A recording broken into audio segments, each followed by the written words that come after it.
السلام عليكم ورحمة الله وبركاته. الحمد لله رب العالمين، والصلاة والسلام على أشرف الأنبياء والمرسلين نبينا محمد وعلى آله وأصحابه ومن تبعهم بإحسان يوم الدين. أما بعد، قال الله سبحانه وتعالى في كلامه المجيد: وأن هذا صراطي مستقيما فاتبعوه ولا تتبعوا السبل فتفرق بكم عن سبيله. وقال سبحانه: قل هذه سبيلي أدعو إلى الله على بصيرة أنا ومن اتبعني. عن أبي هريرة رضي الله تعالى عنه أنه قال: قال رسول الله صلى الله عليه وسلم: كل أمتي يدخلون الجنة إلا من أبى. قيل: يا رسول الله ومن يأبى؟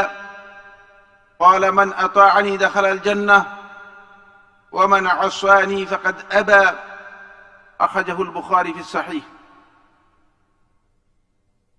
দাওয়াতুস সুন্নাহ conference 2025 এই আয়োজনে উপস্থিত সম্মানিত উলামায়ে কেরাম, উপস্থিত সম্মানিত বিশেষ মেহমানবৃন্দ, উপস্থিত সম্মানিত আজকের এই প্রোগ্রামের দিনী ভাই ও বোনেরা, আজকের এই আয়োজনে বিভিন্নভাবে দেশে ও দেশের বাইরে অনলাইনে যারা আমাদের সাথে শেয়ার করছেন, সম্মানিত দিনী ভাই বোন, আমরা অত্যন্ত আনন্দের সাথে আপনাদেরকে জানাচ্ছি যে আল্লাহ সুবহানাহু ওয়া তাআলা আমাদের উপর অনেক বড় অনুগ্রহ করেছেন। আজকে এই উত্তরার ফ্রেন্ডস ক্লাব মাঠে এমন একটি ব্যতিক্রমধর্মী প্রোগ্রাম আয়োজন হচ্ছে, যে প্রোগ্রামটি মূলত শুধুমাত্র ইসলামের মৌলিক বিষয়গুলো নিয়ে কোরআন ও সুন্নাহ ভিত্তিক যে আলোচনা, সেই আলোচনা আপনাদের সামনে তুলে ধরার জন্য, একমাত্র দাওয়াত ইলাল্লাহকে মানুষের কাছে সুপরিচিত করে দেওয়ার জন্য, হেদায়েতের একমাত্র রাস্তা, যেই পথে আল্লাহ সুবহানাহু ওয়া তাআলা এই মানবতার জন্য নাজাত রেখেছেন, সেই রাস্তা কোনটি হবে, সেই দিকগুলো দিক নির্দেশনা করার লক্ষ্যে আজকের এই সুন্দর আয়োজন করা হয়েছে। আমি প্রথমেই স্বাগত জানাচ্ছি আজকের এই আয়োজনে আপনারা যারা অংশগ্রহণ করে আমাদেরকে অনুপ্রাণিত করেছেন। আল্লাহ রাব্বুল আলামিনের কাছে আমরা এই দোয়া করব যে আল্লাহ সুবহানাহু ওয়া তাআলা মেহেরবানি করে আপনাদের এই আগমনকে কবুল করুন এবং আল্লাহ সুবহানাহু ওয়া তাআলা আপনাদেরকে উত্তম জাযা দান করুন। সম্মানিত দ্বীনী ভাই ও বোনেরা, আজকের এই পৃথিবী মানবতা ও নৈতিকতার সকল মূল্যবোধ বিবর্জিত হয়ে আছে, যেখানে পৃথিবীর মানুষগুলো হিংস্র হায়নার মতো পৃথিবীর বিভিন্ন ভূখণ্ডে মানবতার উপর আক্রমণ করে যাচ্ছে। পৃথিবীর বিভিন্ন ভূখণ্ডে আজকে অগ্নি জ্বলছে, এমনি একটি প্রেক্ষাপট মানুষগুলো যেখানে নৈতিকতার দিক থেকে, মানবতার দিক থেকে দিশেহারা। অপরদিকে আরেকটি প্রেক্ষাপট হচ্ছে এই যে ইসলামের নামে, দ্বীনের নামে এমন কিছু ফিতনা সমাজ এবং মানুষের মাঝে, সরাসরি মুসলিমদের মাঝে বিরাজ করে আছে, যেগুলো সত্যিই মুসলিমদেরকে আজকে বিভিন্নভাবে বিপর্যস্ত, ক্ষতিগ্রস্ত এবং নিপীড়িত করার কারণ হিসেবে চিহ্নিত করা যেতে পারে। রাসূলুল্লাহ সাল্লাল্লাহু আলাইহি ওয়াসাল্লাম থেকে তার সাহাবী উসামা ইবনে যায়েদ রাদিয়াল্লাহু তাআলা আনহু বর্ণনা করেন, তিনি বলেন, একদিন আল্লাহ রাসূল সাল্লাল্লাহু আলাইহি ওয়াসাল্লাম আশরাফা আলা উতুবিন মিন আয়াতামিল মদিনা, মদিনার একটি টিলার উপর উঠলেন। উঠে আল্লাহ রাসূল সাল্লাল্লাহু আলাইহি ওয়াসাল্লাম বললেন, হাল তারাউনা মা আরা, তোমরা কি তা দেখতে পাচ্ছ যা আমি দেখতে পাচ্ছি? قالوا لا يا رسول الله لم نرى شيئا সাহাবায়ে কেরাম উত্তর দিলেন, হে আল্লাহ রাসূল সাল্লাল্লাহু আলাইহি ওয়াসাল্লাম, না আমরা তো এমন কিছু দেখতে পাচ্ছি না। আলা ইন্নী আরা, আমি দেখতে পাচ্ছি, আন্নাল ফিতান তানজিলু মিনাস সামাই মিন খিলালি বুয়ুতিকুম, যে তোমাদের ঘরগুলোর মাঝে ফিতনা আসমান থেকে অবতীর্ণ হচ্ছে, কামাওয়াকিল কতর, বৃষ্টির ফোঁটার মতো ফিতনা অবতীর্ণ হচ্ছে। আমার বন্ধুগণ, আজকের এই ঝঞ্ঝা বিক্ষুব্ধ পৃথিবী, মুসলিম সমাজ অসংখ্য অগণিত ফিতনার মধ্যে নিমজ্জিত আছে। এমনকি আপনি যদি সুন্নাহর কথা বলেন, আপনি যদি আকীদা সংশোধনের কথা বলেন, আপনি যদি সহি আমলের কথা বলেন, বলে ভাই আপনি কেন ফিতনা করতেছেন? ফিতনাটাও এখন ফিতনায় রূপান্তরিত হয়ে গেছে। ফিতনাবাজ তার নাম দিয়েছে তিনি সংস্কারক, বিদআতি তার পরিচয় দিয়েছে আহলুস সুন্নাহ, কবর পূজারী তার নাম দিয়েছে সুন্নি। এমন এক কঠিন পরিস্থিতিতে একজন ঈমানদার ব্যক্তি তার ঈমান বাঁচানোর জন্য, একজন সত্যিকার মুমিন ব্যক্তি তার ঈমানকে রক্ষা করার জন্য যে পথ নির্দেশনা দরকার, এই ধরনের পথ নির্দেশনা না দিয়ে আলেম সমাজ বিভিন্ন ঘরানায় বিভক্ত হয়ে, কেউ এই ঘরানা কেউ ওই ঘরানা, এভাবে বিভিন্ন গোষ্ঠী দল ইত্যাদির দিকে মানুষদেরকে দাওয়াত দিচ্ছে। ফলে আমরা ইসলামকে দুর্বল করে দিয়েছি।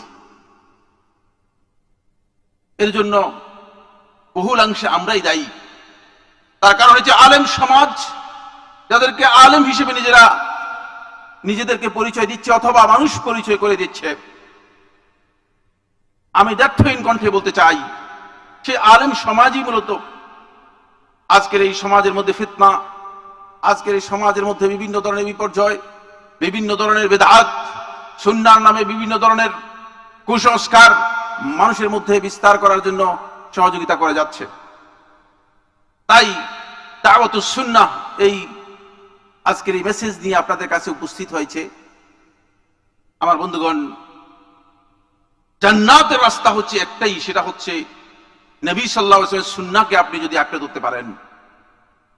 রাসূলুল্লাহ সাল্লাল্লাহু আলাইহি ওয়াসাল্লাম, আমি যে হাদিসটি বলেছি সে হাদিসে স্পষ্ট করেছেন, আল্লাহ নবী সাল্লাল্লাহু আলাইহি ওয়াসাল্লাম একথা বলে দিয়েছেন যে আমার উম্মতের সবাই জান্নাতে যাবে কেবল একদল ব্যক্তি ছাড়া, যারা জান্নাতে যেতে চায়নি। সাহাবায়ে কেরাম প্রশ্ন করলেন, হে আল্লাহর রাসূল সাল্লাল্লাহু আলাইহি ওয়াসাল্লাম, এমন কে আছে যে জান্নাতে যেতে চাইবে না? তখন বললেন, যে ব্যক্তি আমার সুন্নাহর অনুসরণ করলো, যে ব্যক্তি আমার আনুগত্য করলো, সেই জান্নাতে যাবে। আর যেই আমার সুন্নাত অনুসরণ করলো না, আমার সুন্নাহ থেকে বিমুখ হয়ে গেল, সুন্নাহকে বাদ দিল, সে মূলত জান্নাতে যেতে অস্বীকার করলো। আমার বন্ধুগণ, জান্নাতের রাস্তা হচ্ছে এটি।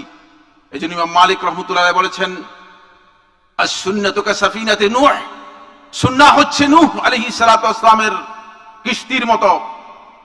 ফামান রাকিবাহা নাজা, যে ব্যক্তি সুন্নায় উঠলো সেই নাজাত পাবে, সেই মুক্তি পাবে। ওমান লাম ইয়ারকাবা হালাক, আর যে সুন্নায় উঠতে পারবে না, যে সুন্নাহকে ধারণ করতে পারবে না, সে অবশ্যই ধ্বংসের দিকে ধাবিত হবে, কোনো সন্দেহ নেই। তাই আমার বন্ধুগণ, বহু নয়, আল্লাহ তাআলা কোরআনে কারীমের সূরা আনামের 153 নম্বর আয়াতের মধ্যে বলেছেন, ওয়া আন্না হাযা সিরাতি মুস্তাকিমান ফাত্তাবিউ, এটাই হচ্ছে আমার রাস্তা। হাযা, আপনারা যারা এখানে আরবি পড়েছেন, আরবি পড়েন, একেবারে কমন আরবি যারা পড়েন তারাও জানেন হাযা হাযিহি, ওয়া আন্না হাযা সিরাতি মুস্তাকিমান, এটাই হচ্ছে আমার রাস্তা। মুস্তাকিমান, একেবারে সরল সোজা রাস্তা ইন্ডিকেট করে দিচ্ছেন আমার আল্লাহ সুবহানাহু ওয়া তাআলা। এই রাস্তা খুবই সুপরিচিত। দুর্ভাগ্যের বিষয়, এখানেই সবচেয়ে সমস্যা, এখানেই সবচেয়ে দুয়াশা, এখানেই সবচেয়ে অন্ধকারাচ্ছন্ন অবস্থা তৈরি করেছে। এই অন্ধকারাচ্ছন্ন থেকে বের হতে হলে আজকের এই মেসেজ আমাদেরকে নিতে হবে। বন্ধুগণ, জীবনের প্রত্যেকটি আমলকে, জীবনের প্রত্যেকটি কথাকে, জীবনের প্রত্যেকটি কাজকে আমি আপনি যদি সুন্নাহ দিয়ে ওজন করতে পারি, যে সুন্নাহে মাপ করলে যদি সেটা গ্রহণযোগ্য হয়, গ্রহণযোগ্য হবে, অন্যথায় গ্রহণযোগ্য হবে না। তাহলেই সত্যিকার আমরা আসলেই দাওয়াতুস সুন্নাহর যে কনফারেন্স, এই কনফারেন্সের মেসেজ আমরা গ্রহণ করতে পারলাম। আমি আপনাদের সবাইকে এবং ওলামায়ে কেরাম যারা ইতিমধ্যে উপস্থিত হয়েছেন এবং আলহামদুলিল্লাহ সমস্ত ওলামায়ে কেরাম যাদের কাছে আমরা এই প্রোগ্রামের কথা বলেছি, তারা সবাই অত্যন্ত সানন্দে আমাদের এই প্রোগ্রামে উপস্থিত হওয়ার জন্য সম্মতি দিয়েছেন। তাদের সবাইকে আমি মুবারকবাদ জানাচ্ছি, আপনাদেরকেও মুবারকবাদ জানাচ্ছি। আজকের এই আয়োজনে আপনারা আমাদেরকে উৎসাহিত করেছেন, অনুপ্রাণিত করেছেন। বন্ধুগণ, আমরা ইনশাআল্লাহ তাআলা আমাদের আলেমদের কাছ থেকে সুনির্দিষ্ট বিষয় জানব। এখানে একটি গুরুত্বপূর্ণ বিষয়ে প্যানেল আলোচনা রয়েছে।